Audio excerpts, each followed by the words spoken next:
39 councillors in KwaZulu-Natal have died since September, with 17 of those being assassinations. Now let's discuss some of the drivers behind these assassinations. We are now joined via Teams by political analyst Professor Bheki Mngomezulu. Prof, thank you so much for your time this afternoon. Outside of SALGA's report, the Global Initiative report in April reported that political killings have risen since 2020 in South Africa, with KZN as the epicenter.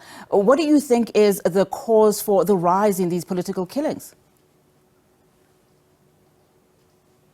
Thank you very much, Onati. That's a very critical question, but unfortunately there is no simple answer to it for a number of reasons. One, you had the Morane Commission, which was unable to get to the bottom of why politicians are being killed in KwaZulu-Natal.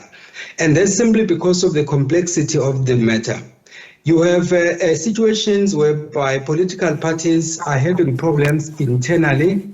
And then in that case, what happens is that people will be killing one another when they are vying for positions. And whenever that happens, the assumption will be that they've been killed by another political party, when actually killing has happened from within the party as a result of intra-party squabbles. But the second causal factor is that you'll have a situation whereby another political party wants to have control of a municipality or of a ward, and in that case, they can't do it because so-and-so is occupying that position. And they work on the assumption that once you kill an incumbent politician, then there will be a by-election, and you stand a chance of regaining that municipality, or in fact taking the municipality from the party that is currently controlling it. So that is how complex the situation is. We have not even brought in the criminal element. We have not brought in differences that have nothing to do with politics, but we then creep in whenever we are heading for an election. So that is the complexity of this particular situation. With all the ambiguity and the complexity that surrounds it, as you say, why are political parties not taking this seriously? I mean, we have a councillor in our previous clip that says he has to have his family, his entire family, into hiding, particularly his children. Surely this should be a matter of concern for them. Sis Onati, there is something that we have to be honest about. The way we operate as a country contributes to situations like this. For example, if I complain that my life is under threat, I'll be called in to provide evidence. And then if I don't have concrete evidence, then whatever I'm saying is assumed to be rumors, no action will be taken. They will wait until there is concrete evidence, and in most cases, by the time that concrete evidence becomes available, the situation has gotten out of control, somebody has lost his life or her life, only then do we act. In this case, for example, including the clip that we had earlier on, where you have a councillor whose house has been vandalized or whose house has been attacked. And then, of course, at the moment, we don't have any evidence that police have decided to protect him. They will have to look at other factors and then say, we have reached this stage, therefore we have to provide extra security. In most instances, we are more reactionary than being proactive. We know somebody has died, and there is a possibility another person might die. Why don't we protect the ones who are still surviving so that you don't increase the number of casualties in the process? So I think that is where the problem is. Political parties, of course, can do certain things, but there is very little that they can do because they also have to abide by the law. If the law does not allow them to take the law into their own hands by providing their own security, then it means that the state has to come in and then address the matter in totality without necessarily looking at the party that is being affected. Right now, we're talking about the ANC, we're talking about the NFP, but there have been also IFP councillors who have been killed in KwaZulu-Natal. So it's not an issue that concerns just one political party. It's an issue that concerns all political parties, albeit in different magnitude. I mean, you mentioned the Morane Commission. I mean, this was, of course, these recommendations were done 6 years ago, with the KZN province still being the epicenter and the problematic province. I mean, in my introduction, I just mentioned that 39, killings in the past couple of weeks, of which 17 of those were assassinations. Surely then, if we cannot solve this on a political front, there should be some level of intensity from a criminal, from a police or law enforcement front. What would you say, possibly police can do in this vein, just to look at these political killings and zone in some of the things that we are hearing, and how blatant and how daring just some of these killings have been, particularly where we talk about these assassinations?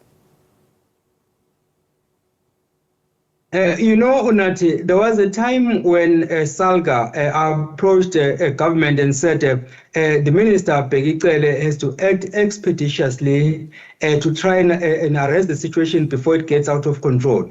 And then, of course, it's not as if a national government is not aware of the situation. They are well aware. Everybody is aware. For example, whenever there is an election coming, everyone wants to have a say in what happens in KwaZulu-Natal. They are not hesitant to dispatch their senior leaders in KwaZulu-Natal to canvass for election, but they take too long to do the same when people are being killed.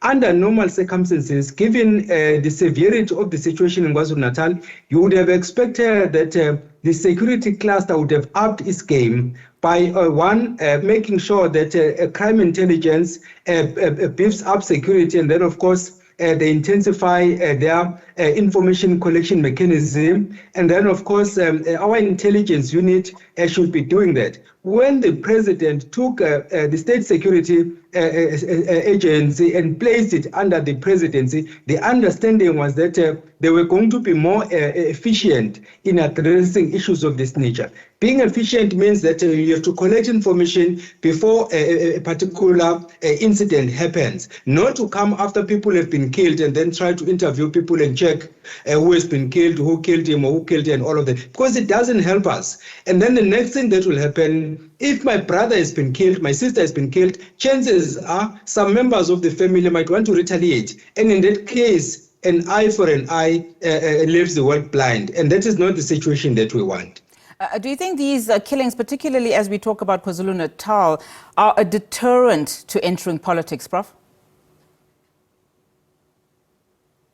Absolutely, absolutely. Because one, we talk about political intolerance, but then we also talk about political parochialism, when people don't see the bigger picture.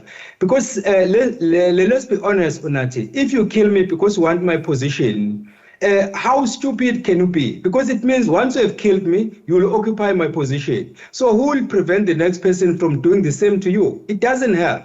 So I think that what is needed here is what I always refer to as political education. And political education goes beyond just telling people why they should vote, why they should not stay away from voting stations, and so on and so forth. It also talks to issues like this. You cannot kill your political enemy, be it within your own political party or another political party, because chances are other people are going to do the same to you. And that is not the situation you want. At one point, I made a statement saying that if we are not careful, this country will be run by fools simply because all the smart people would have been killed. Is that the situation we want? I don't think so. So I think it's incumbent on all of us to play our role. That is, those of us who have information as to the perpetrators are. Of course, we cannot go there to the police broad daylight, because we will be next, we'll be the next victims. But at least our intelligence officials, and then of course our police intelligence units, and everybody in government has to make sure that they address the situation. Coincidentally, Unati, Minister Bheki Mngomezulu just released statements, and in his own words, he indicated that there are places in KwaZulu-Natal, more especially in eThekwini, that don't want to leave number 1 and number 2 spots, places like Inanda. You already know where problematic spots are. What are we doing about them? Talking about those situations is not enough. The question is, what action are you taking to arrest the situation? Let's leave it there for now, Prof. Thank you so much for your time and your analysis here on the show. Professor Bheki Mngomezulu there, just weighing in on the recent and unabated political killings that seem to happen in the country, especially in KwaZulu-Natal.